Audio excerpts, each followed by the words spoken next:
This video is sponsored by Acorns. My early 20s sucked, okay? Terrible. Just bummed out, sad. Every night I would go to sleep, and as I was trying to fall asleep, this sinking loneliness as if the world was caving in around me would occur. I was just a guy in LA, very poor, not making a lot of money, overworked, often hungover just because of the lifestyle of being a teacher. It just wasn't a great time. And today I am 28 and things are often just awesome. I feel fantastic. I can just always buy things, not to flex, I can always buy things without thinking about how much it is. It's a much different experience. And I think I could have saved myself a lot of suffering, a lot of just mental trauma if I would have just pursued things a little differently. If things that I thought were conventional, things that I thought were the right path, I would have just really thought critically. If I actually needed to do what I was doing, if I needed to put myself through this suffering, this conventional path that I was on. And so this video is about 4 things that I regret pursuing in my early 20s that I think if a young guy especially were to apply, your late 20s, your early 30s would go way better. So without further ado, here are the 4 things. The first is trying to date, trying to attract women. Now, I don't know if this advice is also true for women. I have a feeling that it only applies to guys, but trying to date in your early 20s, I think, is a waste of time. Now, one of the frameworks that I learned from Hinduism kind of growing up that my mom would tell me about is that there are different phases of life. And from 0 to 25, the phase that you're supposed to be in is the student phase. This is where you just put all of your efforts into learning, into building up your skills, to making yourself a competent person. And then from 25 to 50, that's the householder stage. Your focus there should be on just making as much money as possible and raising a family. And then 50 to 75 is to really get a little more spiritual, to pull back from making money. By this point, maybe the family you've had, the kids are growing up, they might be having kids of their own potentially, or they're entering the householder stage of their life. And the focus from 50 to 75 should be on just becoming a little more spiritual, meditating a little bit more, focusing on your health, chilling out a bit, and in a way, just like preparing yourself for a good death, what the Stoics might call a good death, where you age and die gracefully. And then 75 to 100 is where you're full blown, just like all about your spiritual life. When I was a kid and I'd hear about this, it only somewhat made sense to me, but looking back now, I wish up until even 26, or I genuinely feel that I might still be on the tail end of the student phase of life. I wish I would have put 100% of my effort into just becoming competent, capable, finding out my purpose, finding out how to become like the most useful version of myself, the strongest version of myself, as Elliot Hulse would say back in the day, and not at all attempt to attract women, to date. None of that. In a way, maybe that seems like you're giving up your most useful years to attract women. You're youthful, you're pretty in the face. But I had a heightened experience of this, of being in Los Angeles from 22 to 25. My job was as a teacher, making $20 an hour, working really long hours. You just realize that you're at the bottom of the totem pole for what women find attractive. And I don't have any like deformities in my face. I'm 6 feet tall. I come from like a upper middle class family. I didn't really have anything going strongly against me, I would say, for being able to go on dates and such, but I gotta say it was just hard. This might just be a virtue of LA being a superficial city and a place where it's hard to connect with someone. But now that I'm in my late 20s, I do generally think it's true that young men are just not as attractive to women and the world at large as a slightly older guy. A switch just sort of flipped when I was 26, where when I would go in for a job interview, the person just seemed to like inherently give me more respect. I wasn't a 22-year-old kid going in for a job, just like desperate for a job. I was a little bit older, and then just the guy who looked at me, the manager who would later become my boss for 2 years, I was just like more attractive and more competent looking to him. And also, suddenly, it's very bizarre, but very true, because even at 26, my life had not changed that much from 24. It just became much easier to get a date. But I'd say like at the tail end of 25 and then 26, it's more easy for you to be attractive to people. And I think young men often get very preoccupied with this phenomenon of, oh, I like this girl, I don't know how to get her, what should I do in this situation? Why try to optimize for something that you're not in the right phase of life for? There's this trope in economics where if a country's really good at making bananas, that country should not put any effort into growing grain. Like, why bother? If you're not as good at making grain, just bananas grow really well in your country, just focus on the frickin' bananas and then sell your bananas to get grain from other countries. It's a weird metaphor, but that also goes for like the phases of your life. As a young person, you have a lot of energy, you have a lot of time, and you're in a phase of your life where maybe it's hard for you to go on dates and such. So just optimize for learning, optimize for just education and making yourself better, and worry about dating and all that other stuff 25 onwards. That's just my advice, take it for what you will. The second thing that I regret doing was allowing myself to be a struggling artist. Of course, I've said this many times, but my dream ever since I was 7 was to become a working actor in the Hollywood film industry. When I was 7, I got on the stage for the first time in a play called The Little Bell That Could Not Ring. I remember this so vividly because my music teacher at the time was doing auditions for this play. We were all in 2nd grade, and I was just the guy who could say the words, say the lines with a little bit more panache, okay? I had some gravitas to me at 7 years old. I was made for the theater, and so they gave me the role of the conductor in that play. And I loved this feeling of everyone else being a little bell, and I was the conductor. I was born to be an actor, I felt at the time. And through middle school and high school, I would do all the plays. In college, I also got into directing a little bit of theater. And then after college, I decided to move to Los Angeles to do the conventional path of acting. But even then, I had started noticing trends that I should have gotten more aware of. For instance, in middle school, the iPod came out, and it was the first time where you didn't have to buy a CD for $20. You could just find the individual song you wanted, pay 99 cents, and then put it on your iPod, and then just have a collection of only the songs you wanted. And the first iPods could hold like 200 songs and then 500 songs. This was a big deal. And right after that invention, of course we all know this, the sales of CDs and records, it started to go down. The same thing happened when Netflix started streaming. Conventional Hollywood and the sales of movies, the box office, it started to go down and keep going down to the point now where audience attendance in movie theaters is at an all-time low. It was at an all-time low even before the pandemic started. Same with newspapers. Companies like the New York Times or the Washington Post would laugh at things like blogs. Like, it's a blog, there's no relevance to this. And now some of the most successful blogs out there are sort of giving newspapers like the Washington Post like a run for their money. The internet was taking over, and this is something that I could have taken note of since late high school, early college, and yet I made the mistake of not being more future-minded, of thinking that I had to pursue the conventional path. Go to LA, pursue Hollywood, pursue something that would later become a bit of a dying industry, where we only make blockbuster movies and movies for China now. And the whole mid-budget drama, the kind of movie projects that I would consider more interesting,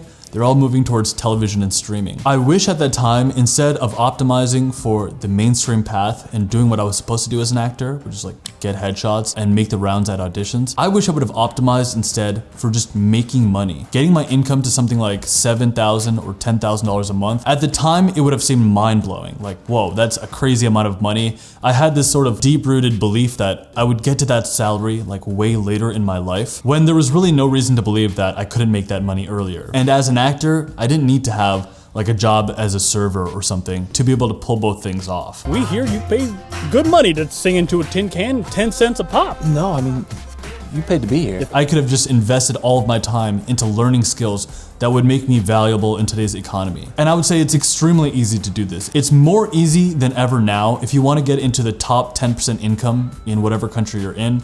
In the US, it's around $100,000 a year.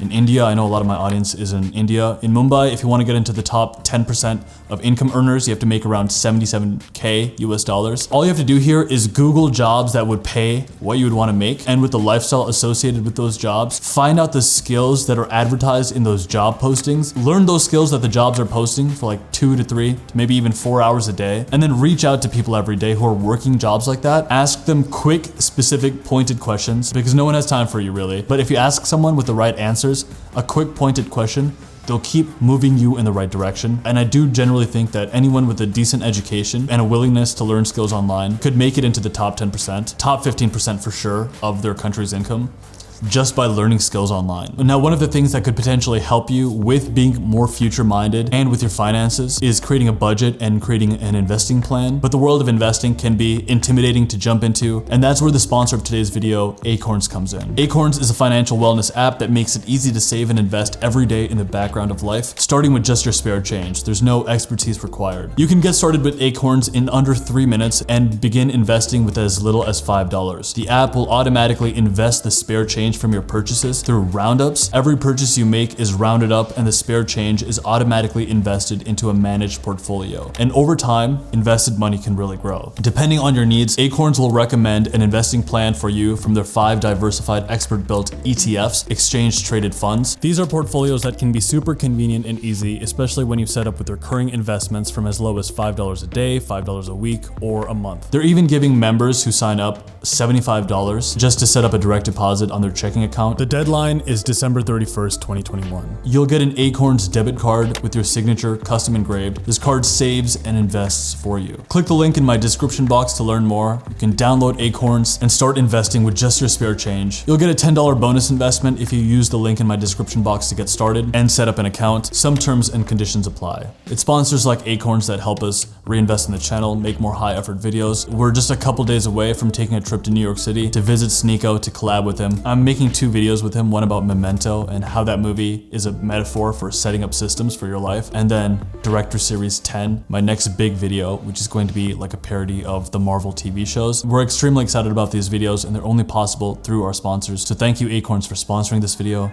Thank you all for watching. Point number 3, one of my biggest regrets in life is chasing a college degree instead of building a portfolio online. This really ties in with the last point, but I would make the case that our digital life, I mean, in many ways, is more real than our real life. I'm pretty much always connected to the internet. It's why one of the best investments I've made recently is this like superior desk setup. I just made a video about that. But having an online portfolio for your work is a must today. It doesn't matter if you're an employee or an employer, or you have a business, or you're a freelancer, or even if you're just an investor, you're at that stage of your life. Why not have a brand? Why not have a digital presence where you market your skills, your interests, your products, your services? In today's economy, you're either selling your skills and talents as a freelancer, as an employee, or you're selling a product. That's how we're all making money. And even when I'm exercising or doing the dishes, I'm still connected online. I'm probably listening to Joe Rogan or Lex Friedman or Andrew Schultz. We all live on the internet so much that it makes no sense to not have a good digital presence. You can just use a platform like LinkedIn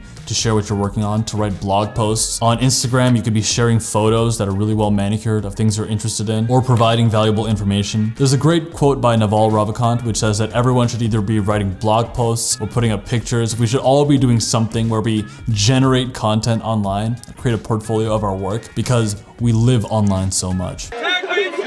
My college degree, on the other hand, in chemistry, enormous waste of time. Legitimately, everything that I've learned useful at college, I could have learned in probably 6 weeks. The only thing I really learned how to do was write well. All the other stuff I learned about chemistry, entropy, religious studies, it was all largely useless. Sometimes people are afraid to acknowledge like the sunk cost of their life, and I think that's a mistake in itself. I believe not everything happens for a reason, okay? Maybe you just overslept and fucked up a bit of your life. And the sooner you acknowledge that there was time wasted, the sooner you can move on and take the remaining amount of the time you have on this earth and spend it well. Point number 4, my 4th regret, is not spending more time with my parents consciously, which is a weird thing to say because I spent a lot of time with my parents over the years. I'm an only child, so I've always been pretty close and connected with them, and there's a trope about only children where they spend a lot of time with older people in general. But a lot of the time spent with my parents was not that conscious. Like, we'd be living in the same house, but we'd all be in different rooms, not really having conversations with each other. We'd all be like up to our own things largely. Of course, there were the years in college and then the years after college from 22 to 25 where I was away from my parents, like 7 years not living with them. So I just called them up, but there's not much to talk about really. We just have this quick conversation every day. And then later when I came back and started living with them, it was once again this thing where we wouldn't have conscious conversations. It's only now as a slightly older guy, 28, that I've moved out, I've bought a house, I'm living on my own, that when I go to visit them or when they come to see me, we have like these conscious conversations. We're actually like talking to each other as people. It's been very interesting. Recently I'd made these 2 videos on my channel where I just interview my mom and my dad, and I learned so much about them, so much about their way of thinking, and these things that I've sort of picked up over the years, but when it was all organized into an interview for this channel, it was so weird to know that we had so many things in common, and then it was brought to the surface so aggressively about the things that were different. It's been a very strange thing to have an adult relationship with my parents, now where I'm also creating boundaries with them where I don't let them tell me what to do. This also comes with the money thing where if you get your finances sorted or you show any level of financial competence in your life, it gives you this mental freedom to not listen to other people. You just trust yourself a bit more because you're just saying, I'm gonna do what I'm gonna do regardless of the thoughts you have about me. But we have a ton of relationships over the course of our life. We have friends that come and go, maybe romantic partners who come and go or develop and become fully formed. But in my life at least, the one source, the one relationship that has been always there and in a way always incredibly reliable are my parents. I know not everyone can say that, but I didn't really acknowledge how interesting and powerful of a thing it is that I can basically always count on my parents. No matter even if we've just been in a fight or something or had a disagreement, I can basically always count on them to be there if stuff hits the fan. But now I don't want my relationships with my parents to be non-conscious, just that we're in the same room and we're not really talking. Now that I live away from them, I want those engagements to be meaningful. I want it to be an actual hang, a conversation. I want to make better efforts to just get lunch with my dad and share what I'm working on with him and hear his feedback. Even if he says, oh, I think that's a bad idea, or maybe he'll have some ideas about it. These people are a rich source of friendship potentially as an adult and communication as you get older, and you know, they're not going to be around forever. So if you make an attempt to change the relationship, be your own person, seek out competence, but also keep that conversation going with them, it could be a source of great fulfillment and self-realization as you get older. You'll be glad that you made the most of your time with them. And those are my 4 regrets from my early 20s. If you're new to this channel, my name is Nick Hill. This channel is a combination between comedy sketches, filmmaking, and more genuine videos like this one with topics in mind for the creative entrepreneur. If that appeals to you, consider subscribing. I also have a course on how to get your first 100,000 subscribers on YouTube using your own voice. If that's something that you're interested in, you can check it out in the description box as well. It's only 15 bucks on Teachable. But with that being said, for those of us who are willing to be future-minded, chase expertise and skills as opposed to degrees, to potentially not date if we're not in that phase of our life, or at the very least, seek out competence before we seek out romance. And lastly, to nurture the right relationships, maybe a relationship with your parents consciously, to us I say greatness is coming. See you guys in the next one.